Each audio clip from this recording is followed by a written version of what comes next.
नमस्कार मित्रहो. लोकमान्य टिळकांनी केसरीमध्ये जे लेख लिहिले त्याचा संग्रह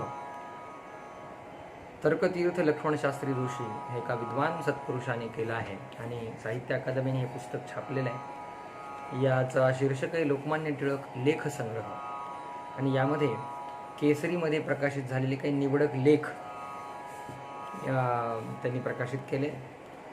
आज मी आपणासमोर एक त्यांचा खूप वेगळा लेख वाचणार आहे. तो आहे प्रोफेसर मॅक्स मुलर यांचा मृत्यू झाल्यानंतर टिळकांनी 6 नोव्हेंबर 1900 रोजी केसरीमध्ये हा लेख लिहिलेला आहे. आता आपणा सर्वांना माहिती आहे की मॅक्स मुलर हा वैदिक विद्वान होता. अनेकांचे आक्षेपही आहेत की मॅक्स मुलरने वेदांचं जे भाष्य केलं, वेदांचा अर्थ लावला, तो खूप पूर्वग्रह दूषित होता वगैरे वगैरे वगैरे. तरीसुद्धा टिळक आणि मॅक्स मुलर यांची चांगली मैत्री होती आणि टिळकांनी जो ग्रंथ लिहिला Arctic home in the Vedas त्याच्यामध्ये सुद्धा त्यांनी मॅक्स मुलरचा उल्लेख केला आहे. टिळक त्यांना गमतीने किंवा काय म्हणतात त्यांना मोक्ष मुलर, मॅक्स मुलरला टिळकांनी नवीन नामकरण केलं आहे मोक्ष मुलर असं. आणि तो पण उल्लेख या लेखामध्ये आहे. आपण तो लेख वाचूया. त्या लेखाचं शीर्षकच आहे स्वदेशे पूज्यते राजा विद्वान सर्वत्र पूज्यते. श्री ऋग्वेद भाष्याचे प्रकाशक प्रसिद्ध प्रोफेसर मॅक्स मुलर अथवा त्यांच्या संस्कृत ग्रंथात लिहिल्याप्रमाणे भट्ट मोक्ष मुलर यांच्या मृत्यूचे वर्तमान ऐकून हिंदुस्थानातील नव्या जुन्या सर्व विद्वान मंडळीस वाईट वाटल्याखेरीज राहावयाचे नाही. यांचा जन्म सन 1823 साली डिसेंबर महिन्याच्या 6 तारखेस झाला होता. तेव्हापासून तो आतापर्यंत सतत 77 वर्षे यांचा सर्व काळ अध्ययन, अध्यापन व ग्रंथलेखन यात गेला व त्यांच्या मृत्यूने जगामधील एक अमूल्य विद्वद्रत्न हरपले असे म्हणण्यास काही हरकत नाही. स्वदेशे पूज्यते राजा विद्वान सर्वत्र पूज्यते असे जे आम्ही या लेखाच्या आरंभी लिहिले आहे त्याची सत्यता नजरेस येण्यास प्रोफेसर मॅक्स मुलर यांचे चरित्र एक उत्तम साधन होय. हे जात्या जर्मन असून त्यांचा जन्म व पूर्वाभ्यास जर्मनीत झाला व पुढे काही दिवस प्रसिद्ध विद्वान बर्नॉफ यांच्या हाताखाली अभ्यास करण्याकरिता हे पॅरिस शहरात गेले. हे ज्यावेळी पॅरिस शहरात अभ्यासाकरिता गेले तो काळ असा काही चमत्कारिक होता की तेव्हा युरोपातील विद्यापीठातून आशिया खंडातील व विशेष करून संस्कृत, झेंद, पाली वगैरे भाषातून जो धर्मग्रंथांचा संग्रह आहे त्याच्या नव्या पद्धतीने आस्थापूर्वक अभ्यास करण्या इतका तो महत्त्वाचा आहे व त्या कामी काही बुद्धिवान पुरुषांनी आजन्म परिश्रम केले असता त्यापासून पाश्चात्य राष्ट्राचे पुष्कळ हित होण्याचा संभव आहे अशी तिकडील विद्वानांची खात्री होत चालली होती. जर्मनी, फ्रान्स, इंग्लंड वगैरे देशातील युनिव्हर्सिटीतून या कालापूर्वी जे शिक्षण मिळत असे ते प्रायः ग्रीक व रोमन लोकांमधील प्रसिद्ध विद्वान, तत्वज्ञानी किंवा मुत्सद्दी यांच्या ग्रंथांच्या अभ्यासानेच प्राप्त होई. सारांश, संस्कृत आणि इतर प्राच्य भाषा यातील ग्रंथभांडाराची अथवा तत्वविचारांची किल्ली जेव्हा पहिल्याने पाश्चात्य विद्वानास सापडली तेव्हा तिचा परिणाम पुष्कळ अंशी ग्रीक व रोमन लोकांचे विद्याभांडार जेव्हा पहिल्याने लुटले गेले त्यावेळच्या प्रमाणेच झाला. ही गोष्ट आता निर्विवाद सिद्ध झालेली आहे. प्राच्य भाषात, प्राच्य धर्मात अथवा प्राच्य ग्रंथसमूहात पाश्चात्य विद्वानांच्या तीव्र बुद्धीस योग्य असे विचार, माहिती किंवा तत्वज्ञान सापडणे अशक्य अशी पुष्कळांची पहिल्याने समजूत होती व पहिल्याने कित्येक पंडितांनी तर ग्रीक व रोमन लोकांचे ग्रंथ चोरून नेऊन हिंदुस्थानातील पंडितांनी आपल्या स्वतःच्या नावावर खोटेच बनावट ग्रंथ रचलेले आहेत व त्यात जर काही ग्राह्यांश असेल तर तो ग्रीक लोकांपासून चोरलेला आहे असा आक्षेप घेऊन प्राच्य भाषेचा अभ्यास करण्याची थट्टाही करण्यास मागे पुढे पाहिले नव्हते. अलेक्झांड्रिया येथील लायब्ररी खलिफाने जाळली तेव्हा त्याने अशाच प्रकारचे उद्गार काढल्याचे प्रसिद्ध आहे. लायब्ररीतील ग्रंथात जर काही ज्ञान असेल तर ते मुसलमानी धर्मातून घेतलेले आहे. सबब द्विरुक्त म्हणून निरुपयोगी आहे आणि ज्ञान नसेल तर ते ग्रंथच ठेवण्यालायक नाहीत, अशी कोटी लढवून खलिफाने हा मोठा ग्रंथसमूह जाळण्यास परवानगी दिली, अशी गोष्ट इतिहासात नमूद आहे. ही गोष्ट खरी असो वा खोटी असो, प्राच्य भाषेतील ग्रंथसमूहास हा न्याय लावण्याचा कित्येक पाश्चात्य पंडितांनी प्रयत्न केला असताही त्यास यश न येता शेवटी पुष्कळ विद्वान, बुद्धिमान, शोधक आणि विद्याव्यासंगी फ्रेंच व जर्मन पंडितांच्या लेखांनी, शोधांनी आणि उद्योगाने प्राच्य ग्रंथांची योग्यता व महत्त्व युरोपातील सर्व विद्यापीठातल्या विद्वानास कबूल होऊन अखेरीस आज मितीस जर्मनी व फ्रान्स यातील मोठ्या युनिव्हर्सिटीतून प्राच्य भाषांचे अध्यापकांच्या कायमच्या जागा स्थापन झालेल्या आहेत. प्राच्य भाषा म्हणजे संस्कृत आदी भाषा. प्राच्य भाषातील ग्रंथसमूहापैकी युरोपातील विद्वानांवर ज्यांचा विशेष परिणाम झाला ते ग्रंथ भाषाविषयक आणि धर्मविषयक होत व भाषाविषयक ग्रंथातही पाणिनीचे व्याकरण हा पहिला किंवा श्रेष्ठ ग्रंथ होय. सर्व जगाच्या प्राचीन किंवा अर्वाचीन इतिहासातील 5 मोठ्या विद्वानांची नावे घ्यावयास सांगितली तर त्यात पाणिनीच्या नावाचा समावेश करावा लागेल, असे 5-6 वर्षापूर्वी अमेरिकेतील एका विद्वान गृहस्थाने उद्गार काढलेले आहेत. संस्कृत भाषेचे प्राचीनत्व व विशेष करून प्रकृती, प्रत्यय वगैरे मूळ शब्दापासून किंवा धातूपासून भिन्न करून त्यांच्यापासून साधित शब्द कसे बनवावे याबद्दल भाषेतील सर्व शब्दास लागू पडणारे व्यापक नियम व अपवाद यांचा पाणिनीच्या अपूर्व ग्रंथात जो समावेश केलेला आहे त्याने तर पाश्चात्य भाषा विद्वानांच्या उद्योगास एक प्रकारचे नवे वळण लागले आणि गेल्या 30-40 वर्षात निरनिराळ्या भाषांचे तुलनादर्शक भाषाशास्त्र म्हणून जर्मन पंडितांनी एक नवीनच शास्त्र निर्माण केले आहे. हे शास्त्र पूर्णतेस आणण्यास बॉप वगैरे पंडितांनी पुष्कळ परिश्रम केले आहेत, ही गोष्ट खरी आहे. पण पाणिनीचा ग्रंथ याचे मूल आहे हे विसरता कामा नये. भाषाशास्त्रावर प्राच्य ग्रंथ समूहाचा व प्राच्य भाषांच्या अभ्यासाचा हा परिणाम झाला. प्राच्य भाषांच्या अध्ययनाचा दुसरा परिणाम धर्मविषयक होय.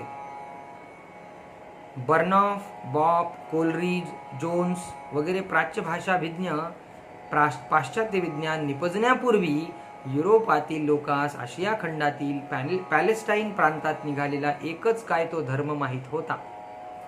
मुसलमानी धर्मग्रंथांची ओळख त्यास झालेली होती खरी, पण मुसलमानी धर्म ही बायबलातूनच निघाला असल्यामुळे ख्रिस्ती धर्माहून भिन्न तऱ्हेच्या धर्मकल्पना, धर्मविचार, धर्मतत्वे किंवा धर्मग्रंथ त्यांच्या अवलोकनात येत नसत. रोमन आणि ग्रीक लोक यांचे पूर्वीचे धर्म किंवा इजिप्तमधील पूर्वीच्या लोकांचा धर्म याचीच काय ती ख्रिस्ती धर्माशी तुलना होत असे व कित्येक विद्वानांनी तर ख्रिस्त धर्माचीच तत्वे रोमन लोकांच्या जुन्या धर्मात आहेत असे प्रतिपादन केलेले होते.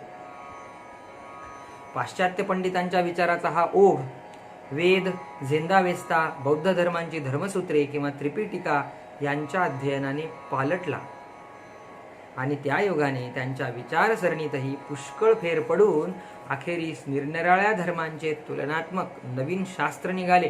कंपॅरेटिव्ह थिओलॉजी म्हणतो ज्याला आपण आता. त्याचप्रमाणे रोमन आणि ग्रीक लोकांच्या जुन्या धर्मातून देवतांच्या वगैरे ज्या कथा आहेत त्यांची आणि ऋग्वेदातील कथांची व ग्रीक, रोमन, संस्कृत वगैरे भाषांची तुलना करण्यात आली. तेव्हा देवताविषयक या सर्व कथांचे बीज प्राच्य ग्रंथात आहे व युरोपातील नव्या जुन्या भाषा व जुन्या धर्मातील कथा यांचे सादृश्य मनात आणले असता युरोप आणि आशिया या 2 खंडात सुधारलेले म्हणून जे लोक आहेत किंवा होते हे सर्व मूळ एका मानवी शाखेचे व एक भाषा बोलणारे असावे असा विचार जागृत होऊन तो उत्तरोत्तर दृढावत गेला आणि अखेरीस आर्य धर्माची व आर्य भाषेची मूलतत्वे प्राच्य ग्रंथात आणि प्राच्य भाषात आहेत ही गोष्ट सर्व मान्य झाली. किंबहुना आर्य लोकांचा प्राचीन धर्म, रीतीभाती, आचारविचार किंवा कल्पना यांचे प्राच्य भाषातील ग्रंथ हे एक भांडारच आहे व युरोप आणि आशिया खंडात ज्या आर्य शाखेच्या लोकांनी आपले वर्चस्व स्थापित केले होते किंवा आहे ते मूळचे एके ठिकाणी राहणारे होते, ही कल्पना प्राच्य भाषेच्या अभ्यासानेच उदयास येऊन दृढ झाली आहे. प्रोफेसर मॅक्स मुलर यांच्या उद्योगाचे आणि विद्वत्तेचे आणि ग्रंथांचे खरे महत्त्व लक्षात येण्यास वर सांगितलेली हकीकत पूर्णपणे ध्यानात ठेवली पाहिजे. म्हणजे टिळकांना आत्ता मॅक्स मुलरबद्दल लिहायचं आहे, मात्र आत्तापर्यंत पार्श्वभूमी त्यांनी केलेली आहे. प्रोफेसर मॅक्स मुलर यांचा जन्म 1823 साली झाला व आपल्या वयाच्या 22व्या वर्षी म्हणजे सन 1845 साली ते बर्नॉक नामक प्रसिद्ध व बुद्धिमान गुरूंची व्याख्याने ऐकण्यास पॅरिसमध्ये गेले. एखाद्या ठिकाणी एखादा प्रसिद्ध विद्वान गुरु असल्यास बुद्धिमान विद्यार्थ्याची तिकडे कशी ओढ लागते याचा परिचय दुर्दैवाने अलीकडे आपणास मिळत नाहीसा झाला आहे. पण युरोपातील युनिव्हर्सिटीतून अशी उदाहरणे पुष्कळ पाहण्यात येतात. प्राच्य भाषा व प्राच्य ग्रंथ यांचा त्यावेळी नुकताच युरोपात प्रवेश होत होता. अर्थात तेव्हापासून 19व्या शतकाच्या अखेरपर्यंत प्राच्य भाषेच्या व प्राच्य धर्माच्या ज्ञानाचा युरोपात जो प्रसार झाला, जी महती वाढली, ती सर्व प्रोफेसर मॅक्स मुलर यांच्या डोळ्या देखत वाढली. इतकेच नव्हे तर ती वाढविण्याच्या कामी ज्यांनी अश्रांत मेहनत घेतली त्यापैकी प्रोफेसर मॅक्स मुलर हे एक प्रमुख विद्वान होते. एवढे म्हटले म्हणजे त्यांच्या उद्योगाचे आणि विद्याव्यासंगाचे खरे स्वरूप वाचकांच्या नजरेस येईल. मॅक्स मुलर साहेबांनी युरोपातील विद्यापीठातल्या विद्वानांच्या विचारसरणीत झालेला हा फरक आपल्या डोळ्यांनी पाहिलेला आहे, किंबहुना त्यांच्या हयातीत तो झालेला आहे. आणि या विचारक्रांतीचा इतिहास जेव्हा लिहिण्यात येईल तेव्हा त्याचबरोबर प्रोफेसर मॅक्स मुलर यांचेही नाव नेहमी जोडलेले राहील यात शंका नाही. परंतु प्रोफेसर मॅक्स मुलर साहेबांची आज जी सर्वत्र प्रसिद्धी झाली आहे व त्यांच्याबद्दल पृथ्वीतील सर्व देशातील विद्यापीठातून जी पूज्यबुद्धी आहे, तिचे वर सांगितलेल्या हकीकतीपेक्षाही दुसरे एक कारण आहे. प्राच्य भाषा, प्राच्य ग्रंथ, प्राच्य धर्मतत्वे, प्राच्य विचार यांची जी लाट युरोपात उसळली व त्यामुळे जी विचारक्रांती झाली, तिचे शोधक बुद्धीने व मार्मिकपणाने परीक्षण करणारे विद्वान जर्मनी, फ्रान्स वगैरे देशातून पुष्कळ झाले व अद्यापही हयात आहेत. रॉथ, बोथलिंग, बॉप, बॅर्नॉफ, डार्मेस्टेटर, वेबर, बुल्हर व अगदी अलीकडील लडविग, ग्रासमन, व्हिटने वगैरे विद्वानांची परंपरा जर्मनी व फ्रान्स या देशांमध्ये बरीच झालेली आहे व त्यांनी प्राच्य भाषा, प्राच्य धर्म, सर्व धर्मांची व भाषांची तुलना वगैरे विषयांवर अनेक ग्रंथ लिहून ठेवलेले आहेत. इतके की प्राच्य भाषांच्या किंवा धर्मग्रंथांचा इत उत्तर जर कोणास सूक्ष्म व नव्या पद्धतीने अभ्यास करावयाचा असेल तर या पाश्चात्य विद्वानांचे ग्रंथ वाचल्याखेरीज त्याच्या अध्ययनाची परिपूर्ती कधीही व्हावयाची नाही. पण हे ग्रंथ प्रायः जर्मन आणि फ्रेंच या भाषेतच असल्यामुळे पृथ्वीतील नाना देशातून त्यांचा जितका प्रसार किंवा प्रसिद्धी व्हावयास पाहिजे तितकी झालेली नाही. मॅक्स मुलर यांनी आपल्या ग्रंथातून घातलेले विचार सर्वच त्यांचे आहेत असे नाही. जर्मन व फ्रेंच पंडितांच्या विचारसरणीचे प्रायः त्यांनी अवलंबन केलेले असून सदर पंडितांचे विचार आपल्या मोहक व गोड भाषेत त्यांनी व्यक्त करून दाखविले आहेत. पण मॅक्स मुलर साहेबांची विशेष प्रसिद्धी देण्यास मुख्य कारण म्हणजे ते इंग्लंडात येऊन राहिले व इंग्रजी भाषेचा पुरा अभ्यास करून तद्वारा त्यांनी आपले विचार जगापुढे मांडले हे होय. इंग्रजीचे राज्य व इंग्रजी भाषा हल्ली जगावर चोहोकडे पसरलेली आहे. करिता जर्मन व फ्रेंच भाषेत लिहिलेल्या ग्रंथांपेक्षा इंग्रजी भाषेत लिहिलेल्या ग्रंथांचा स्वभावतःच अधिक प्रसार होतो व कोणतीही नवी गोष्ट किंवा तत्व या भाषेच्या द्वारे जगात अधिक प्रसिद्धीस येते. त्यातूनही प्रोफेसर मॅक्स मुलर सारखा मोहक आणि गोड भाषा लिहिणारा जर्मन कवीचाच मुलगा लेखक मिळाल्यावर मग तर विचारावयास नको. बर्नॉफ, बॉप वगैरे फ्रेंच किंवा जर्मन महापंडितांच्या नवीन विचारांची सणगे त्यावर इंग्रजी पॉलिश चढवून मॅक्स मुलर साहेबांनी जगापुढे जेव्हा पहिल्याने विक्रीस मांडली तेव्हा या वस्त्रांच्या सौंदर्याने ग्राहकांचे डोळे दिपून जाऊन भाषा सौदागरात प्रोफेसर मॅक्स मुलर यास त्यांनी अग्रस्थान दिले यात काही आश्चर्य नाही. विचारांची अपूर्वता, भाषेचे सौंदर्य, मार्मिक आणि सप्रमाण नवीन शोध आणि इंग्रजी भाषेचा सार्वत्रिक असलेला प्रचार या गोष्टी एकत्र आल्यावर कोणती विचारक्रांती व्हावयाची नाही. जर्मन किंवा फ्रेंच पंडितांनी प्राच्य भाषा, प्राच्य ग्रंथ आणि प्राच्य विचार यास तावून सुलाखून व पूर्ण कसोटीस लावून तयार केल्यावर त्या विचारांची योग्यता व महत्त्व सोप्या, मोहक आणि सर्वत्र प्रचलित असलेल्या भाषेत लोकांपुढे मांडण्याचे काम भट्ट मोक्षमूलर यांनी सतत 55 वर्षे केलेले आहे व त्यांनी ही जी मोठी कामगिरी बजावली आहे त्याबद्दल प्राच्य देशातील लोकांनी त्यांचे किती ऋणी असले पाहिजे याची कल्पना त्यांचे ग्रंथ वाचल्याखेरीज कोणासही यावयाची नाही. संस्कृतात हे प्रवीण होते हे तर सांगावयास नकोच, पण त्याखेरीज झेंद, पहेलवी, पारशी, पाली किंबहुना जगातील बहुतेक प्रमुख भाषा यांचा त्यांनी थोडा बहुत अभ्यास केलेला होता व आपल्या आयुष्याची 50-60 वर्षे सतत या अभ्यासात घालविली होती. विद्यादेवीची इतक्या एकनिष्ठपणे सेवा करणारे पंडित आमच्या देशात प्राचीन काळी पुष्कळ होत असत व सायणाचार्यासारखे 13व्या शतकापर्यंत झालेले आहेत. पण मध्यंतरी ही परंपरा जी कमी झाली ती अद्यापही पूर्ववत जिवंत झाली नाही, ही मोठ्या दुःखाची गोष्ट आहे. जर्मनीत जन्मून पॅरिस येथे जन्मास अभ्यास करून व इंग्लंडात राहून आपल्या अपूर्व बुद्धिवैभवाने, उद्योगाने, शोधाने आणि ग्रंथलेखनाने सर्व जगाश्चकित करण्याचे प्रोफेसर मॅक्स मुलर या जी सवलत मिळाली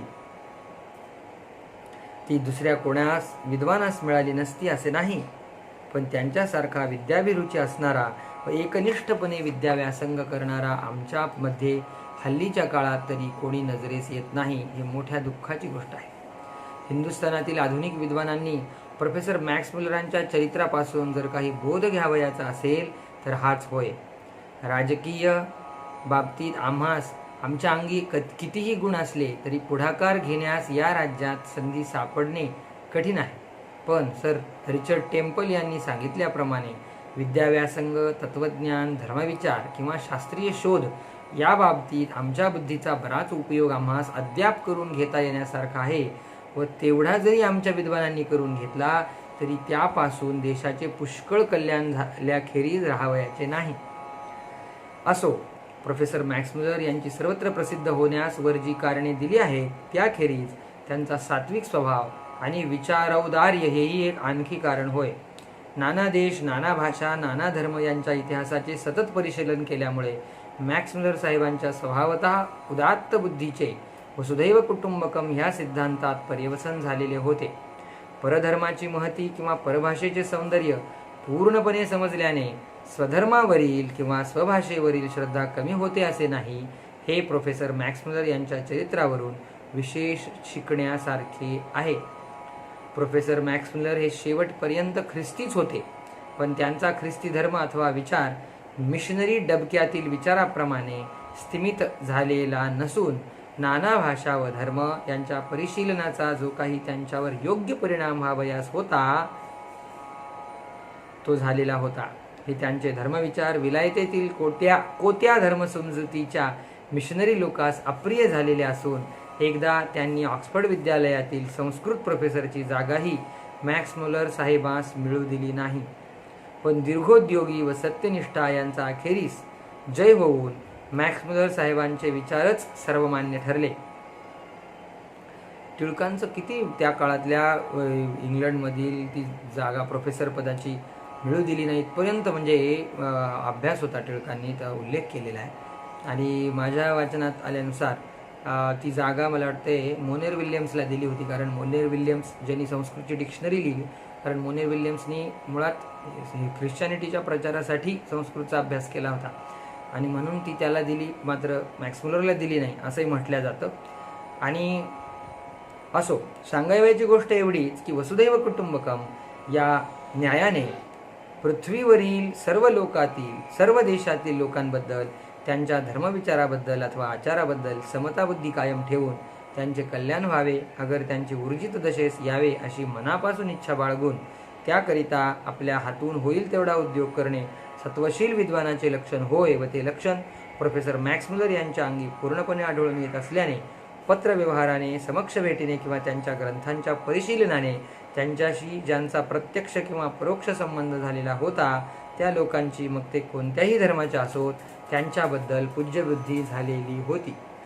शुणी चैव स्वपाकेच पंडिता समदर्शिणा असे जे भगवद्गीतेतील वाक्य आहे ते बऱ्याच अंशी मॅक्स मुलर साहेबास लागू पडते होते. याची त्यांच्या ग्रंथातून, विचारसरणीतून व किरकोळ लेखातूनही जागोजागी प्रतीती येते. जगातील निरनिराळ्या धर्मांची पुस्तके इंग्रजीत भाषांतर होऊन sacred book of the east या नावाची जी ग्रंथमाला प्रसिद्ध झाली आहे तिचे पुरस्कर्तृत्व मॅक्स मुलर साहेबांनीच घेतले होते व याखेरीज याच विषयावर त्यांनी ग्रंथ लिहिलेले आहेत. या सर्वावरून त्यांची विद्वत्ता, समताबुद्धी व विचारौदार्य चांगल्या रीतीने व्यक्त होतात. परंतु आमच्या हिंदुस्थान देशाच्या दृष्टीने विचार करता संस्कृत भाषा, संस्कृत धर्मग्रंथ वगैरे विषयासंबंधाने पाश्चात्य देशातून पूज्यबुद्धी उत्पन्न करून आर्य लोकांचे प्राचीन ग्रंथ, धर्मविचार किंवा बुद्धिवैभव यास युरोपातील राष्ट्रात आपल्या ग्रंथलेखनाने त्यांनी जे अग्रस्थान मिळवून दिले आहे त्याबद्दल आम्ही उपकार मानावे तितके थोडेच आहे. वेद किंवा इतर संस्कृत धर्मग्रंथ यांच्या सतत अभ्यासाने हे अंतःकरण व विचारांनी हिंदूच बनून गेले होते व तारुण्यात असता हिंदुस्थानात जाऊन गंगेच्या पवित्र उदकात मी एकदा केव्हा स्नान करीन असे यास झालेले होते. पण दैवगती अशी काही विचित्र आहे की हा त्यांचा हेतू आमरणांत त्यास काहींना काही तरी कारणाने तडीस नेता आला नाही. शांकर अद्वैत सिद्धांताचे मर्म कळून त्यांचे मंडन करणारे German professor Dussen, Paul Dawson मला वाटतं, ड्यूसन जेव्हा इकडे आले होते तेव्हा ते पूर्वजन्मी मी हिंदू होतो असे म्हणत असत. प्रोफेसर मॅक्स मुलर यांनी हिंदुस्थानबद्दलची कळकळ मनात आणता तेही पूर्वजन्मी हिंदूच होते की काय असा विचार सहज मनात येतो. प्रोफेसर मॅक्स मुलर साहेब हे हिंदुस्थानात आले नाहीत हे एक चांगलीच गोष्ट झाली, कारण ते इकडे आले असते तर हल्लीची हिंदुस्थानची स्थिती पाहून प्राचीन ग्रंथाध्ययनाने हिंदू लोकांबद्दल जो त्यांचा अनुकूल ग्रह झालेला होता तो फिरला असता असे मुंबईच्या टाइम्सकरांचे म्हणणे आहे. पण हे म्हणणे अगदी चुकीचे आहे. हिंदुस्थानात किंवा हिंदू लोकांवर राज्य करण्याकरिता किंवा येथे पैसे मिळविण्याकरिता आलेल्या अंमलदारास किंवा व्यापाऱ्यास हिंदूंची हल्लीची स्थिती पाहून त्यांच्याबद्दल कळकळ न बाळगण्यास ही एक नवीन सबब होते किंवा होईल हे खरे आहे. कारण उदार बुद्धीचा यांच्या हृदयात बहुतेक नष्टांशच झालेला असतो. पण जुन्या संस्कृत ग्रंथाच्या अध्ययनाने या देशातील लोकांच्या बुद्धिमत्तेचे खरे स्वरूप ज्याने ओळखले आहे त्यास आज सतत 1100 वर्षे परराज्याखाली राहिल्याने ज्यांच्या अंगच्या शौर्यादी गुणांचा थोडा बहुत ऱ्हास झालेला आहे त्यांची सद्यस्थिती पाहून किवच येईल यात शंका नाही. सारांश, प्रोफेसर मॅक्स मुलर हिंदुस्थानात आले नसते तर हल्लीच्या निकृष्ट स्थितीबद्दल सर्व दोष आमच्या माथी न मारता त्यांनी तो बऱ्याच दिवस चालत आलेल्या आमच्या परवशतेचे फल आहे असे मत दिले असते असे म्हणण्यास त्यांच्या ग्रंथाचा पूर्ण आधार आहे. जगातील राजकीय घडामोडी कशा चालल्या आहेत हे त्यास अवगत नव्हते असे नाही. तसेच मनुष्याचा स्वभाव व धर्म यांचेही त्यास पूर्णपणे ज्ञान होते. तेव्हा हल्लीची हिंदू लोकांची स्थिती निकृष्ट असल्यास प्राचीन ग्रंथाध्ययनाने हिंदू लोकांबद्दल उत्पन्न झालेली यांची आस्था व कळकळ गेली असते असे म्हणणे अगदी असमंजस होय. सारांश, त्यांच्या अंतःकरणाचा ओढा जात्याच हिंदू लोकांकडे होता. तशाच प्रकारची हिंदू लोकांबद्दल आस्था व कळकळ येथे राज्य करण्याकरता येणाऱ्या लोकांनी ठेवली पाहिजे असे सिव्हिल सर्व्हिसच्या विद्यार्थ्यास त्यांनी जी व्याख्याने दिली त्यात स्पष्ट म्हटलेले आहे. हिंदुस्थानाबद्दलची त्यांची कळकळ खऱ्या निष्काम बुद्धीची होती आणि असला सहज स्नेह मनोहि जन्मांतर संगतिज्ञम किंवा व्यतिषजती पदार्थान नांतरहा कोपी हेतु या न्यायानेच उत्पन्न होत असते. त्यांची कळकळ आणि येथे आमच्यावर राज्य करण्याकरता येणाऱ्या व आमच्याच पैशाने श्रीमंत होऊन पुन्हा स्वदेशी जाऊन आम्हास हलके समजणाऱ्या किंवा शिव्या देणाऱ्या लोकांची म्हणजे इंग्रजांची बेगडी कळकळ यांच्यामध्ये पुष्कळ अंतर आहे. एक खरे 52 कशी सोने होय आणि दुसरी नुसती पितळ होय व यापैकी पहिल्यास दुसऱ्याने मापाने मोजण्याचा किंवा पारखण्याचा प्रयत्न करणे वेडेपणाचे लक्षण होय. असो, हिंदुस्थान देशासंबंधाने खरी निष्काम कळकळ बाळगणारा व ज्या आर्यावर्ताच्या प्राचीन विद्वानांच्या ग्रंथांचे अध्ययन करण्यात आपले आयुष्य सुखाने गेले त्यातील हल्लीच्या पिढीचे मनापासून कल्याण व्हावे असे इच्छिणारा एक विद्वान व जन्मविद्या व्यासंगी गृहस्थ जगातून नाहीसा झाला याबद्दल सर्व हिंदुस्थानवासियास वाईट वाटल्यास त्यात काही नवल नाही. केसरी कारास तर हा न्याय विशेष करून लागू पडतो हे ते सांगितले पाहिजे असे नाही. अशा तऱ्हेच्या समदृष्टीच्या विद्वानास सर्व देशातील राजांनी, राजपुरुषांनी आणि विद्यापीठांनी सन्मान देण्यास नेहमी उत्सुक असावे हे साहजिक आहे. विद्वान सर्वत्र पूज्यते असे आम्ही वर म्हटलेच आहे व त्याप्रमाणे Greece, Rome Turkey, France, Germany, America, Sweden, England वगैरे सर्व राष्ट्रातील लोकांनी मॅक्स मुलर साहेबांची विद्वत्ता, बुद्धिमत्ता व जबर विद्याव्यासंग आणि सात्विक स्वभाव ओळखून त्यास डॉक्टर, नाईट, प्रिव्ही काउन्सिलर अनेक सन्मानाच्या पदव्या दिल्या होत्या व निरनिराळ्या देशात विद्यावृद्ध्यर्थ किंवा शास्त्रीय शोध करण्याकरिता ज्या मंडळ्या निघाल्या आहेत त्या सर्वांनी आपले सदस्यपद त्यास प्रेमाने अर्पण केले होते. तथापि हा सर्व मान विद्यामूलकच असल्याने प्रोफेसर मॅक्स मुलर या विद्यामूलक उपपदानेच त्यांचे आम्ही वर्णन केले आहे. या सर्व मानास ते पात्र होते हे त्यांच्या आचरणावरून व लेखावरून आज सर्वत्र जाहीर झालेले आहे. त्याबद्दल सविस्तर माहिती देत बसल्यास पुष्कळ विस्तार होईल. सबब त्यांच्या सत्कर्माप्रमाणेच त्या सद्गती मिळो व अशी विद्वत रत्ने पुष्कळ निपजोत अशी ईश्वराशी प्रार्थना करून आम्ही हा लेख संपवितो. लोकमान्य बाळ गंगाधर टिळक.